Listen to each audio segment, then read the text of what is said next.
Hello भाई, स्वागत है आपका व्हीकल टीयर डाउन सीरीज के पार्ट 3 में। पार्ट 1 एंड 2 में हमने हमारी KTM RC 200 की fairing and electrical components remove करे थे, विच लेड टू बाइक जो अभी आपके सामने है।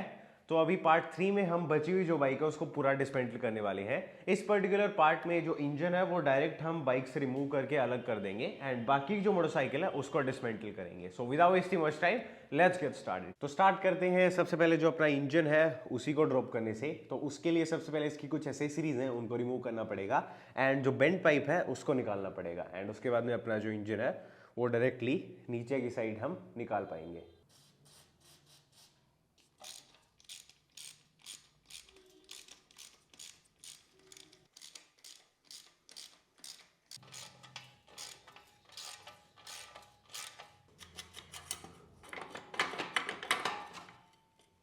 BS6 जो मोटरसाइकिल्स हैं उनमें BS4 या BS3 के कंपैरिजन में एक तो पावर डाउन देखने को मिला है सभी को। दूसरा, उनमें जो सेंसर्स हैं, जो इंजीनियरिंग है इलेक्ट्रॉनिक पर्सपेक्टिव से, वो भी इंक्रीज हो गई है। हालांकि BS3 से ही KTM's फ्यूल इंजेक्टेड आ रही है इंडिया में, तो इसलिए O2 सेंसर तो पहले से ही आता था। जिनको नहीं पता है उनको बता देता हूँ, ये ऑक्सीजन सेंसर है, इसको लैम्डा सेंसर भी बोलते हैं। ये जो एयर फ्यूल रेशियो है उसको प्रिसाइज करने में काफ़ी हेल्प करता है। तो ये एक तरीके से एमिशंस को कंट्रोल करने में भी हेल्प करता है। उसके अलावा कैटालिटिक कन्वर्टर्स हैं वो आने लगे हैं साइलेंसर्स में। तो आपको ये जो जाली टाइप चीज़ दिख रही है ये भी BS6 एमिशंस का ही पार्ट है। एंड अगर KTM RC 200 की BS6 और BS4 से कंपैरिजन की स्पेसिफिकली बात करी जाए तो ये जो बेंट पाइप है एंड जो साइलेंसर का जो रीराउटिंग करना है वो इसकी पावर को कम होने में एक बहुत ही वाइटल रोल प्ले करता है। बिकॉज यू सी, जो बेंट पाइप है वो यहाँ से इस डायमीटर की है, राउंड है, एंड यहाँ पर आकर के जो एमिशन सिस्टम है वो स्टार्ट हो जाता है एंड उसके बाद में ग्राउंड क्लियरेंस इशू की वजह से इसकी विड्थ ज़्यादा करी गई है एंड जो थिकनेस है वो कम करी गई है। तो ये जो है ये रेस्ट्रिक्शन है एक तरीके से एंड उसी के हिसाब से इसका जो ECU उसको ट्वीक करा गया है and that is the reason कि BS3 BS4 जो KTM RC 200 है उसमें BS6 के कंपैरिजन में जो पावर है वो ज़्यादा फील होती है। बट इन्वायरमेंट को सेव करने के लिए ये भी जरूरी था। So there is nothing much that we can. हालांकि ट्रैक यूज़ के लिए जो बेंड पाइप है उसको पुराने तरीके से राउट करके इसकी जो पावर है उसको वापस से लाया जा सकता है, बट वो सिर्फ ट्रैक यूज़ के लिए, बिकॉज वो रोड इलीगल हो जाएगा।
ऑलराइट, सो यहाँ पर अपने पास एक एग्जांपल है जो कि over engineering and bad engineering दोनों को रिप्रेजेंट करता है। ये इसका जो overall mud flap, mud guard, chain cover, सारी चीज़ें एक ही में बना रखी है, उसकी बात कर रहा हूँ मैं। तो इसमें सबसे पहले ओवर इंजीनियरिंग तो यही है कि इसमें इतने सारे बोर्ड्स दे रखे हैं। उसके बाद में इसके ऊपर अलग से ये एक डिज़ाइन बना रखा है, ये इसमें इंटीग्रेट भी करा जा सकता था, बट नॉनदलेस वो एक बार के लिए डाइजेस्ट करने की कोशिश भी करे बंदा। तो यहाँ पर एक बोल्ट है 8 मिलीमीटर का and the fun fact is कि ये बोल्ट आप ना तो रिमूव कर सकते हैं easily as you can see. दूसरी प्रॉब्लम ये है कि ये बोल्ट अगर जैसे तैसे आप निकाल लेंगे तो ये यहाँ पर टच हो जाएगा। फिर या तो आप बाइक को ऊपर से पुश करिए जिससे कि स्विंग आर्म थोड़ी सी ऊपर की साइड जाएगी एंड फिर ये बोल्ट निकलेगा, या फिर आप ये पूरी फुटरेस्ट असेंबली निकालिए इस बोल्ट को निकालने के लिए। तो इन आवर केस हमें डिसमेंटलिंग तो करनी ही है, तो पहले ये फुटरेस्ट निकालेंगे, फिर ये चैन कवर कम मड गार्ड निकलेगा।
एंड ये जितने भी बोल्ट्स मुश्किल से खुल रहे हैं उनके पीछे का रीजन सिर्फ इतना सा है कि इनके ऊपर लॉकटाइट लगा हुआ है, थ्रेड लॉकर जिसको बोलते हैं।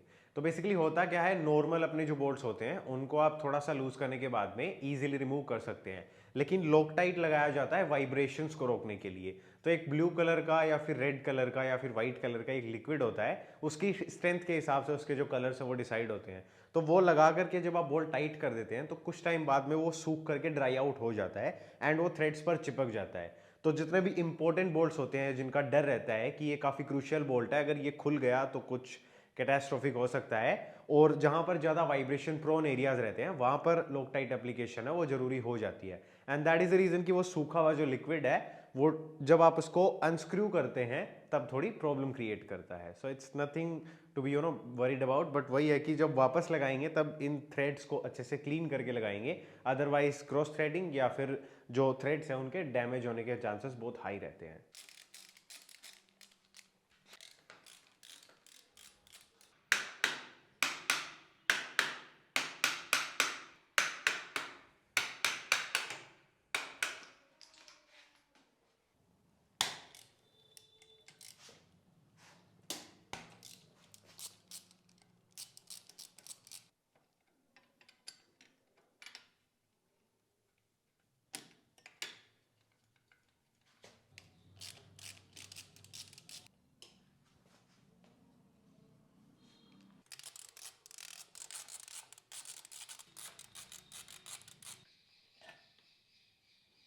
ऑलराइट, सो ये जो पार्ट मेरे हाथ में है अभी, इसको ABS मॉड्यूल बोलते हैं। इसमें ABS के सोलेनोइड्स एंड उसकी जो प्रोसेसिंग यूनिट है वो कंबाइंड होती हैं। तो ये ABS मोटर कम मॉड्यूल जो आप बोलना चाहें। तो बेसिकली ये काम ये करता है कि नॉर्मल बाइक में हमारा क्या होता है कि मास्टर सिलेंडर से जो कैलिपर होता है उसका डायरेक्ट कनेक्शन होता है, तो आप जितना ब्रेक अप्लाई करते हैं यहाँ पर उतना ब्रेक लग जाता है। ABS में बीच में ये एक मीडियम ऐड कर दिया जाता है। तो ये क्या करता है, ये आपका जो प्रेशर है उसको कंट्रोल करता है। मतलब जैसे ही सेंसर्स को लगता है कि व्हील लॉक हो चुका है तो मिली सेकेंड के हिसाब से इसके जो एक्चुएटर्स हैं वो एक्टिवेट होकर के जो प्रेशर आ रहा है मास्टर सिलेंडर से उसको होल्ड कर लेते हैं। एंड जैसे ही जो व्हील है वो लॉक पोजीशन से अनलॉक पोजीशन पर चला जाता है तो ये जो सोलेनोइड्स हैं ये फिर से डीएक्टिवेट हो जाते हैं एंड जो प्रेशर है उसको पास थ्रू होने देते हैं। एंड ये प्रोसेस बहुत ज़्यादा अल्ट्रा फास्ट स्पीड पर होती है, तो उसकी वजह से हमें जो जर्क है ब्रेक लीवर पर जब ये ABS काम करता है तब वो महसूस होता है। तो ABS मेरे ख्याल से सिंपल वर्ड्स में एक्सप्लेन कर दिया है मैंने। अब इस बाइक में दो चीज़ें और थोड़ी सी it being a basic entry level race sports motorcycle, तो उसके हिसाब से अच्छी दे रखी हैं जिनके बारे में मैं आप लोगों से डिस्कशन करना चाहूँगा। सो फर्स्ट इज इसके फ्रंट ब्रेक्स। तो इसमें फ्रंट में 4 पोर्ट कैलिपर्स लगे हुए हैं जो कि रेडियली माउंटेड है। तो उससे बेसिकली होता क्या है, नॉर्मल मोटरसाइकिल में जिसमें ट्विन पोर्ट एक साइड वाले ब्रेक्स आते हैं उनमें एक साइड 2 पिस्टन होते हैं जो कि दोनों ब्रेक पैड्स को, वो एक साइड के ब्रेक पैड को दबा रहे होते हैं, दूसरा स्क्विश हो रहा होता है एक तरीके से। इसमें क्या होता है, दोनों साइड के ब्रेक पैड्स पर 2-2 पिस्टन काम करते हैं, तो दोनों साइड से फोर्स लगता है। ऊपर से रेडियली माउंटेड है तो उसकी वजह से जो ब्रेकिंग एफिशिएंसी है वो बहुत ज़्यादा बढ़ जाती है एज कम्पेयर टू 2 पिस्टन वाला जो ब्रेक कैलिपर आता है उससे। तो वो एक अच्छा हार्डवेयर है। उसके अलावा इसमें स्टील ब्रेडेड ब्रेक लाइन्स दे रखी हैं एंड इसकी जो सस्पेंशन है वो अपसाइड डाउन है। तो उससे क्या होता है, एक तो जो हैवी पार्ट है सस्पेंशन का वो नीचे की तरफ रहता है, तो वो सेंटर ऑफ ग्रेविटी में हेल्प करता है। प्लस में जो अपसाइड डाउन सस्पेंशन है उसका डिजाइन कुछ इस तरीके से होता है कि वो फ्लेक्स कम करती है as compare to conventional suspension जिसमें ये वाली साइड ऊपर की तरफ होती है। तो उसकी वजह से आपको जो जिस ग्रेवल पर, जिस सरफेस पर आप चल रहे हैं उसका ज़्यादा बेटर फीडबैक मिलता है स्टीयरिंग पर। एंड ओवरऑल इसकी रिजिडिटी ज़्यादा होने की वजह से जो करेक्शंस आप करते हैं लेन चेंजिंग के टाइम पर या कॉर्नरिंग के टाइम पर वो और ज़्यादा प्रिसाइज हो पाते हैं। तो ये एक काफ़ी अच्छा हार्डवेयर है जो कि इस मोटरसाइकिल में इंप्लीमेंटेड है फॉर इट्स प्राइस। तो बस अभी इस बाइक में कुछ भी ऐसा नहीं बताया जो कि एक्सप्लेन करने लायक हो, तो जल्दी से इसको डिसमेंटल करते हैं एंड उसके बाद में इसके जो फाइनल शॉट्स हैं वो देखना आप लोग।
थोड़ी देर पहले मैंने बताया था कि अब इस मोटरसाइकिल में ज़्यादा कुछ बताने को बचा नहीं है, सो आई वॉज रॉन्ग। इसकी जो चैसी है उसको एक शाउट आउट देना बनता है।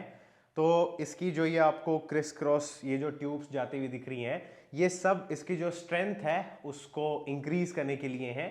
ये एक ऐसी चैसी है जो कि अपने से twice as much power handle करती है। बेसिकली ये स्ट्रेट अवे जो 390 आती है RC 390 उसी से बोरो करी हुई चैसी है एंड 390 में भी ये चैसी काफ़ी कैपेबल लगती है and that is all because ये जो ट्यूब्स हैं ये इसका फ्लेक्स इतना कम कर देती हैं कि राइडर बहुत ज़्यादा कनेक्टेड फील करता है। इस मोटरसाइकिल में अगर टायर्स अपग्रेड कर लिए जाए, पीछे की सस्पेंशन अपग्रेड कर ली जाए, तो इसके बराबर का कोई नहीं है when it comes to handling and that is all thanks to this. तो इसलिए इसके बारे में थोड़ा सा बताना बनता था।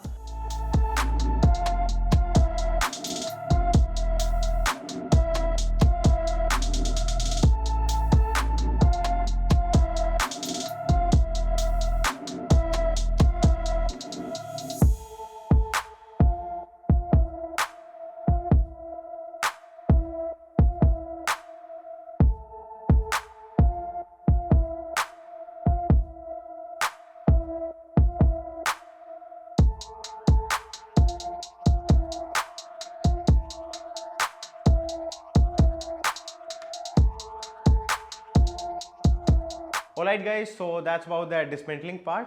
बाइक जो है वो पूरी डिसमेंटल हो चुकी है। इससे नेक्स्ट वाले पार्ट में क्या होने वाला है उसके लिए आप मेक श्योर करें आप इस चैनल को सब्सक्राइब करके रखें एंड बेल नोटिफिकेशन आइकन को प्रेस करके रखें। पार्ट 1 एंड 2 अगर आपने नहीं देखा है then I will highly suggest आप उनको जाकर के चेकआउट करें। डिस्क्रिप्शन में आपको जो इसकी पूरी प्लेलिस्ट है उसका लिंक मिल जाएगा। अगर ये वीडियो आपको पसंद आई है देन इस वीडियो को आप लाइक कर सकते हैं, अपने थॉट्स हैं वो कमेंट कर सकते हैं एंड इस वीडियो को अपने फ्रेंड्स के साथ शेयर कर सकते हैं। मैं मिलूंगा आपसे नेक्स्ट वाली वीडियो में, तब तक के लिए बाय बाय।